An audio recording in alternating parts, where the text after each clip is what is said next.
Lola Karimova turmush o'rtog'i Timur Tillayev bilan rasman ajrashganini ma'lum qildi.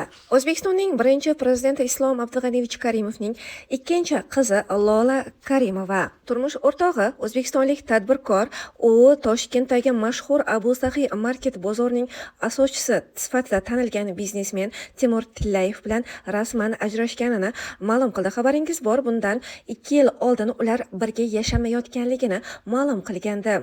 Ammo bundan 1 yil oldin ular ajrashgan edi, ammo qonunan hali ham er-xotin edi.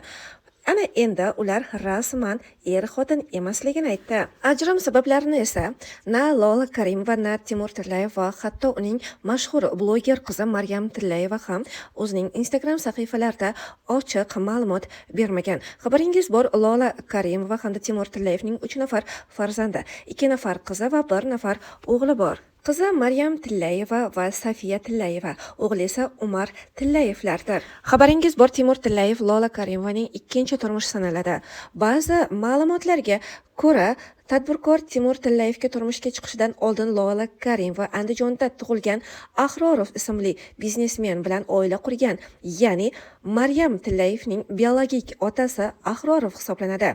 2002-yilda Lola Karimova birinchi turmushi bilan rasman ajrashgan, ammo hozirgi kunga kelib rasmiy ma'lumotlarda Lola Karimovaning turmush o'rtog'i faqatgina Timur Tillayev va uning 3 nafar farzandining otasi ham Timur Tillayev deb yozilib kelinmoqda. Va Lola Karimovaning birinchi turmushi, ya'ni Ahrorov bilan bo'lgan turmushi rasmiy ochiq manbalarda keng tasdiqlanmagan. Xabaringiz bor, Lola Karimovaning qizi Maryam Tillayeva 1999-yilda tavallud topgan.